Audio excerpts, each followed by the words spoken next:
Hello everyone, my name is Zarina Jamaluddin from TKM College of Engineering. Today we will discuss about probability of error for various digital modulation techniques. In digital communication, we have two types of data transmission, baseband data transmission and passband data transmission. In baseband data transmission, we will transmit the signal without carrier.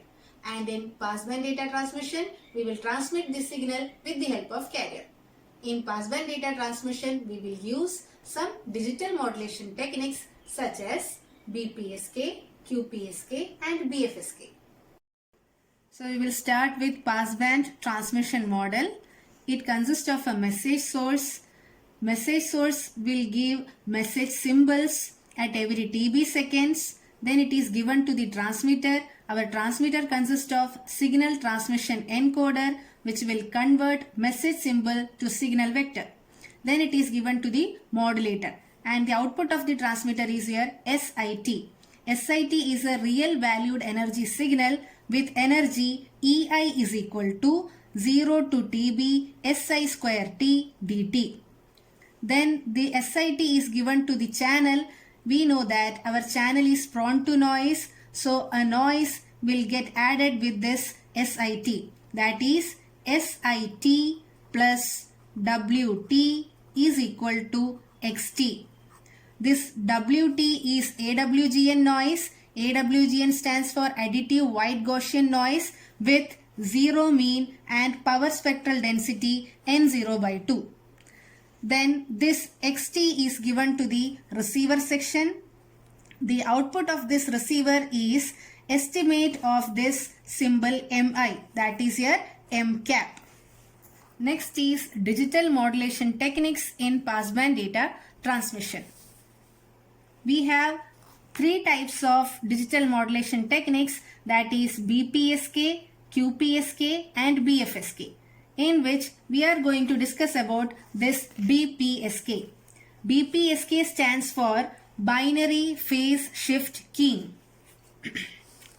In BPSK, we have two symbols, that is symbol 0 and symbol 1. That is, we have two signals here, S1T and S2T. This signals S1T and S2T are 180 degree out of phase. Assign the signal S1T to symbol 1 and signal S2T to symbol 0. Let S1T equal to A cos 2 pi FCT, where A is the amplitude, and we know that S1T is a real valued energy signal with energy EB. Then we can write it as 0 to TB S1 square T dt. Now we are going to substitute the value of S1T here. 0 to TB A square cos square 2 pi FCT, or we can elaborate it as A square by 2 0 to TB 1 plus cos 4 pi FCT dt. I have solved this. Here we can see that then the complete cycle of cos or sine in a particular integral, that tends to 0.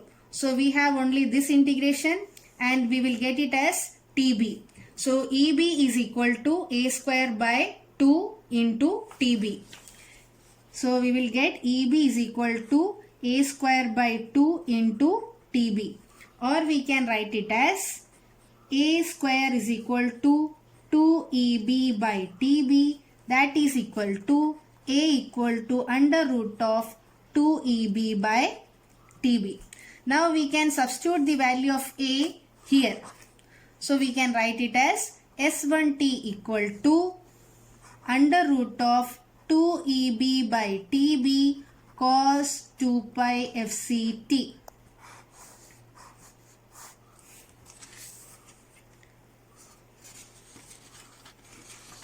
that is shown here. S1t equal to root of 2EB by TB cos 2 pi FCT. And we know that S1t and S2t both are 180 degree out of phase. So we can write S2t as root of 2EB by TB cos 2 pi FCT plus pi. Or we can rewrite this equation as minus root of 2EB by TB cos 2 pi FCT. Next is representation of BPSK signal in signal space.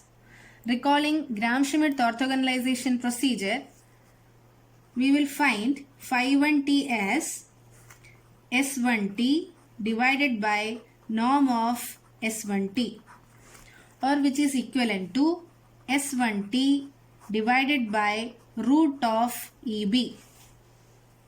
Okay, so we can rewrite it as S1t equal to root of EB into phi1t.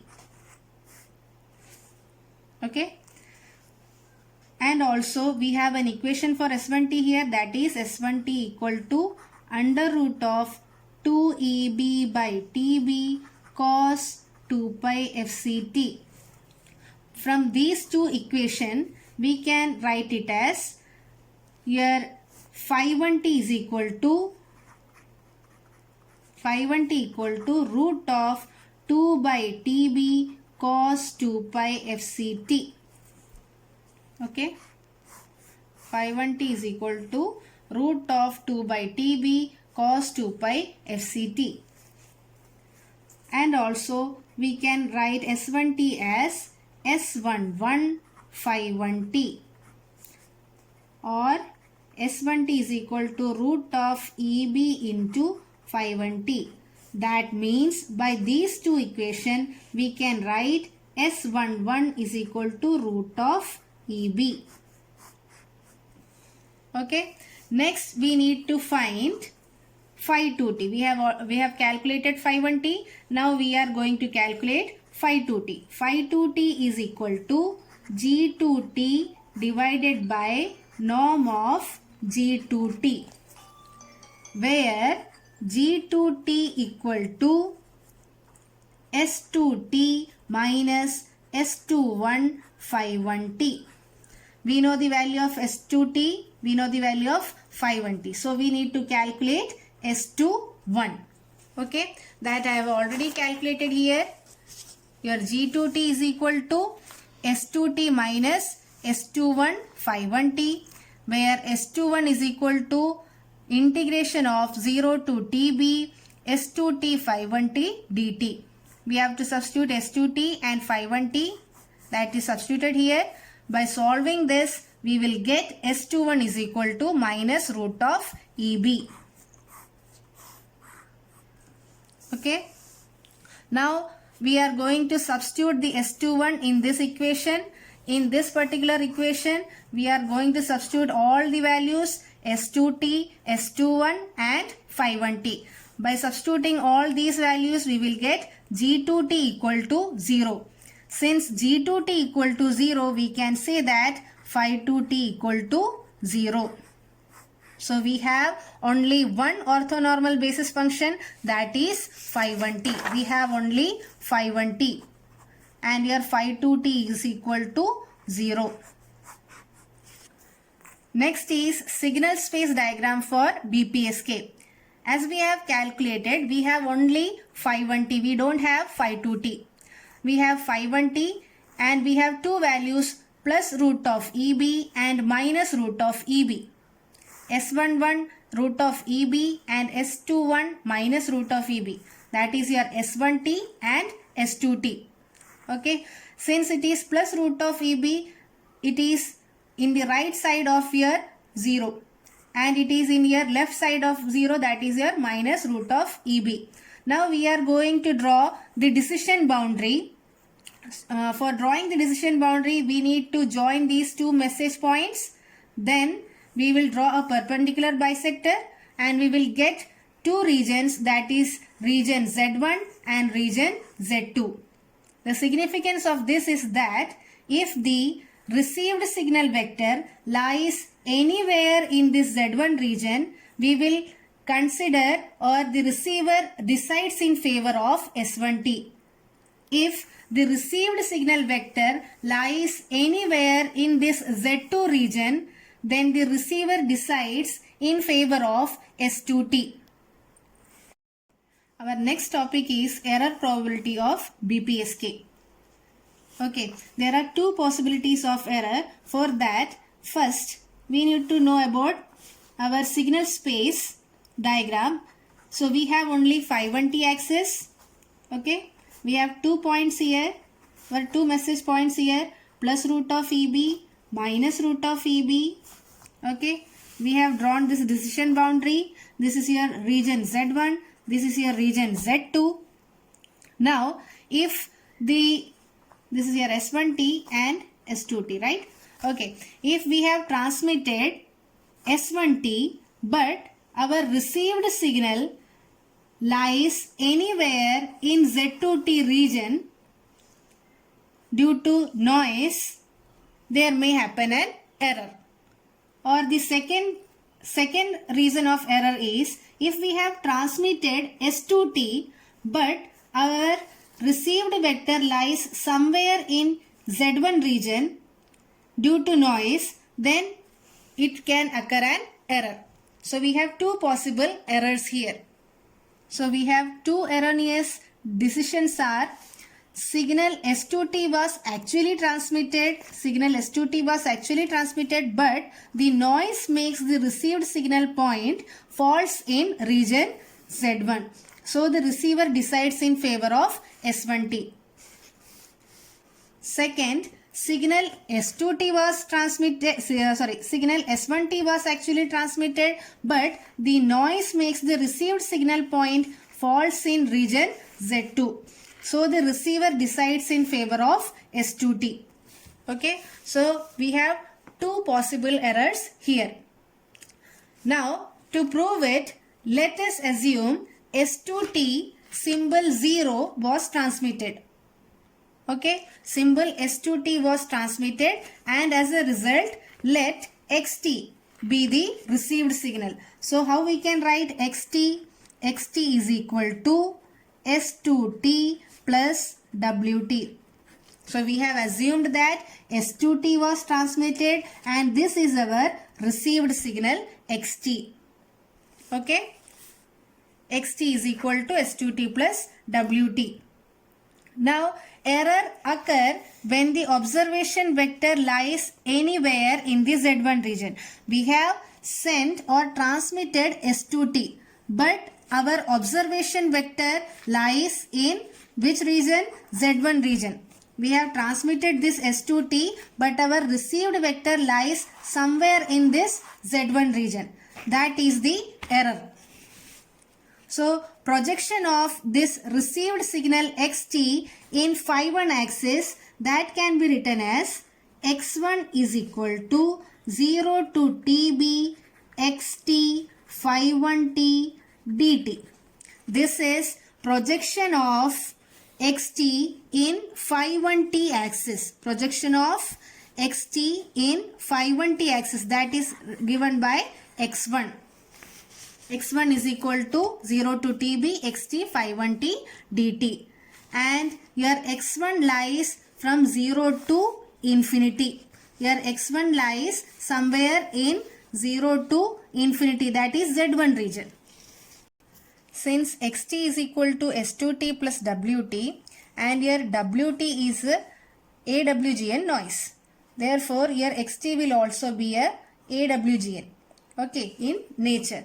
So, this X1 is a Gaussian random variable and we can completely characterize this X1 by its mean and variance. Okay, now we need to characterize this X1 by calculating its mean and variance. So, mean of X1,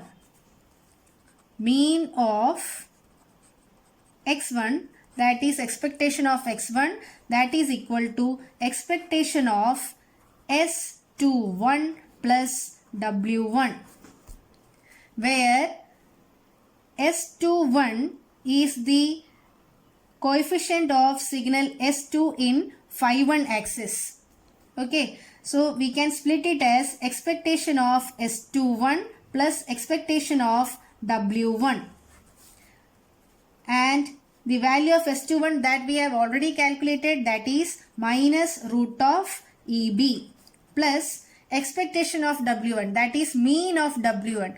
We know that W1 is an AWGN, okay, in nature. That means it has zero mean and power spectral density N0 by 2. So it has zero mean, right? So we can write it here 0. So expectation of a constant term is a constant term. So our mean of x1, that is equal to minus root of EB. Okay, that I already calculated here. Expectation of x1, that is minus root of EB. Next we need to calculate variance. Okay, variance of x1. Variance of x1. Okay, variance of x1 is equal to variance of S21 plus variance of W1. We can write like this only if S21 and W1 both are independent. Okay. Now variance of S21 is root of minus EB plus variance of W1. We have already calculated in your signal space analysis that variance of W1, that is N0 by 2. Okay. So variance of a constant term, that is equal to 0 plus N0 by 2, that is variance of x1 is equal to N0 by 2. I have already calculated here. Variance of S21 plus variance of W1, variance of minus root of EB plus variance of W1, since it is a constant, 0 plus N0 by 2, and it is equal to N0 by 2. So mean of x1 is minus root of EB, variance of x1 is N0 by 2. Okay, next we are going to calculate conditional probability density function. We know that for a Gaussian random variable, how we can characterize a Gaussian random variable by its PDF, right? Fx of x, that is equal to 1 upon root of 2 pi sigma square e raised to minus x minus mu whole square by 2 sigma square. Okay, where sigma square is the variance and mu is the mean. Okay, so we have already calculated variance as well as mean. Now we are going to write the conditional probability density function for x1. Okay, this is conditional probability density function of x1 given 0 was transmitted. So we are going to substitute the value of variance and mean here. So 1 by root of 2 pi, we have calculated variance as N0 by 2 e raised to minus x minus the value of mu is minus root e. So it becomes plus root EB whole square by 2. Sigma square stands for N0 by 2. Okay, we can cancel this and we will get it as under root of pi N0 expectation of 1 by N0 x plus root of EB whole square. Sorry. Okay. So 1 by root of pi N0 exponential in bracket minus 1 by N0 x plus root of EB whole square. Conditional probability density function of random variable x1 given symbol 0 was transmitted is given by this.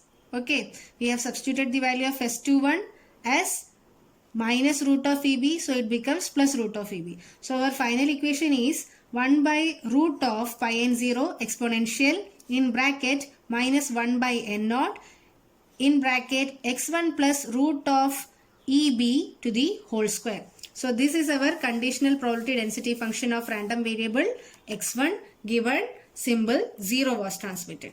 Okay, let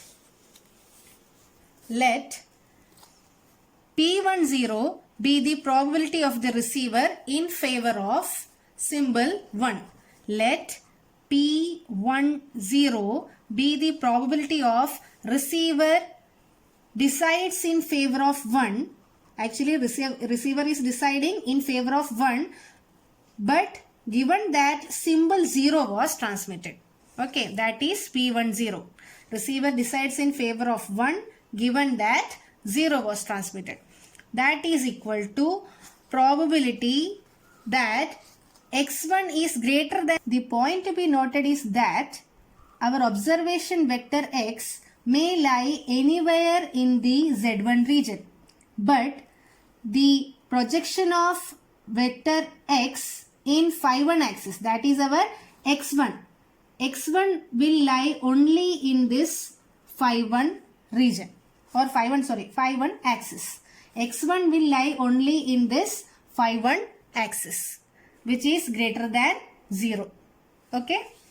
Now, our P10, that is equal to integration of 0 to infinity fx1 x1 given 0 dx1. Why we have written like this? Because our x1 lies from 0 to infinity, right? Our x1 lies from 0 to infinity, that is in your z1 region. So 0 to infinity conditional probability density function of x1 dx1. Okay. Now we have placed the value of fx1 x1 given 0 that we have already calculated. We have substituted the value of fx1 given x1 here. Okay, that is 1 by root of pi n0 integration of 0 to infinity exponential of minus 1 by n naught x1 plus root of eb whole square dx1. Okay.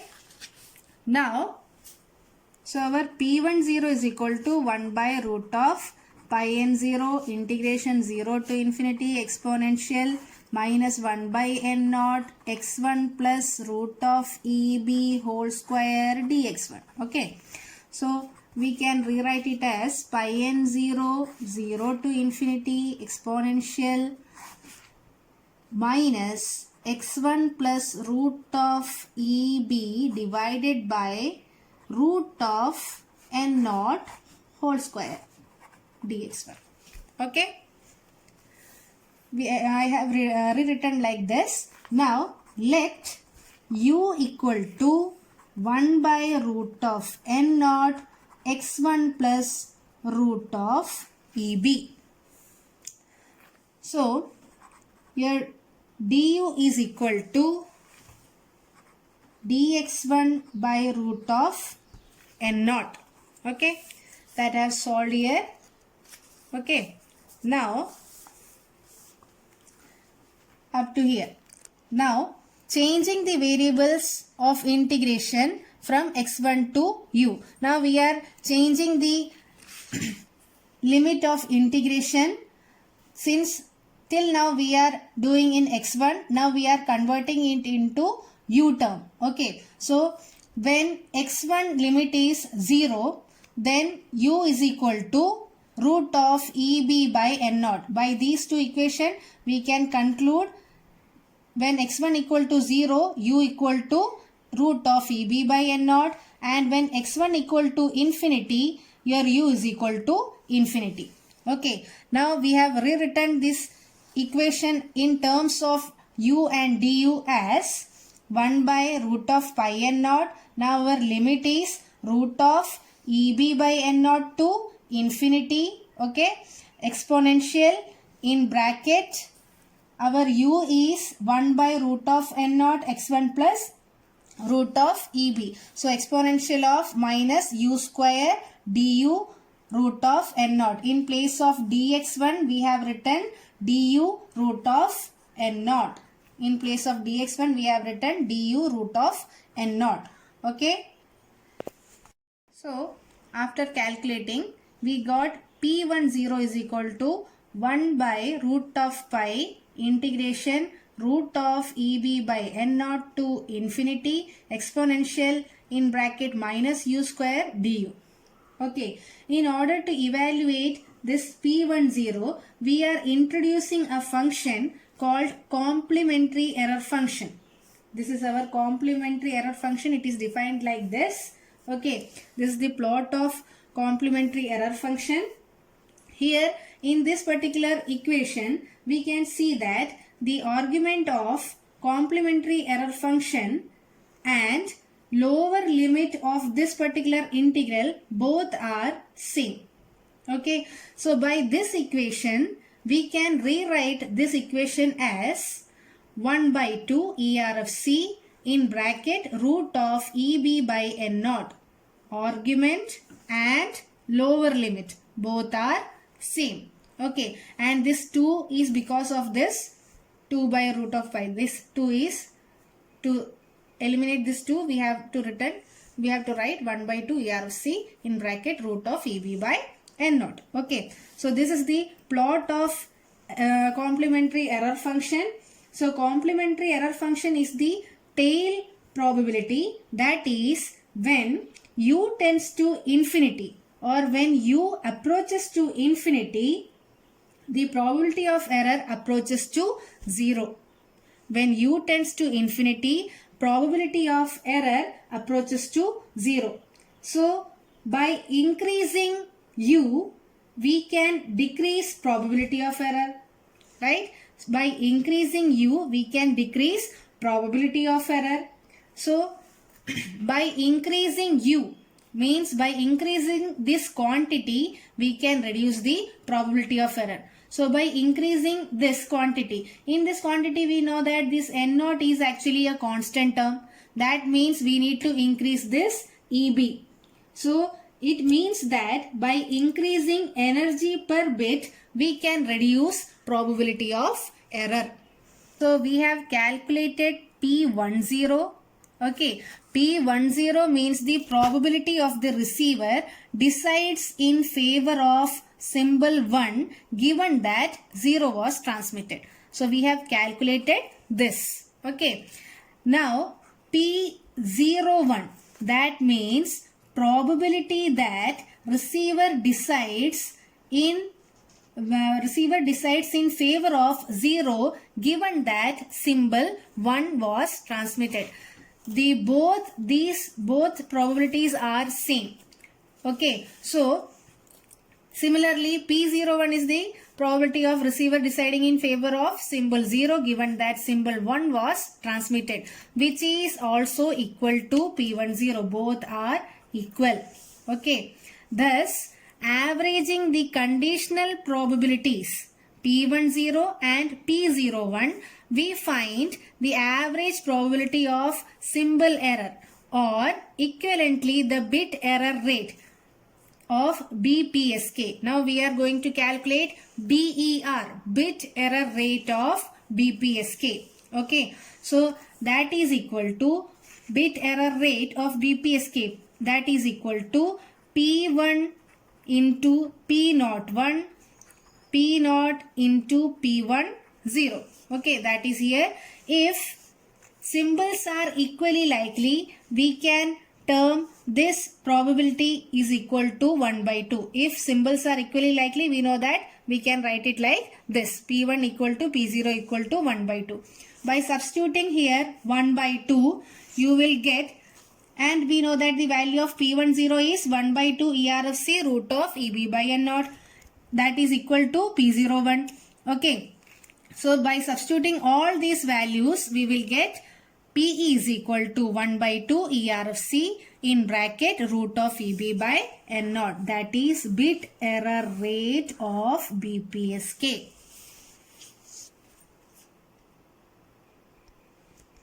Now our topic is generation and detection of coherent BPSK.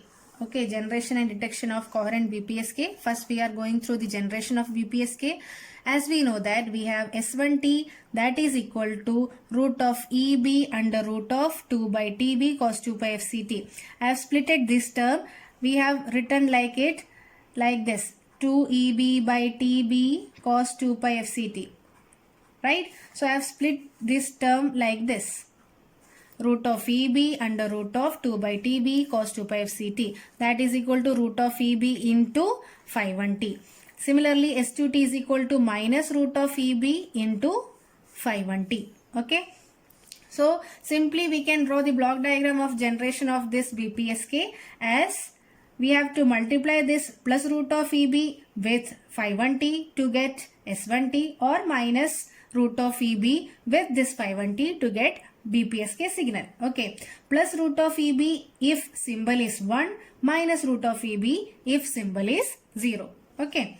Next is detection of BPSK signal. Okay. So in BPSK receiver, we have signal XT. We know that we are giving the signal XT to the receiver section, right?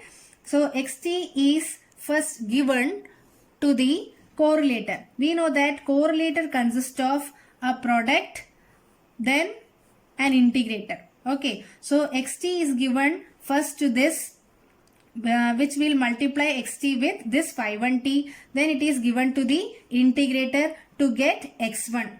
We have already discussed these correlators in your signal space analysis. Okay. So this X1 is given to the decision device where we have set a threshold equal to 0. If your X1 is greater than 0, then it is decided as symbol 1.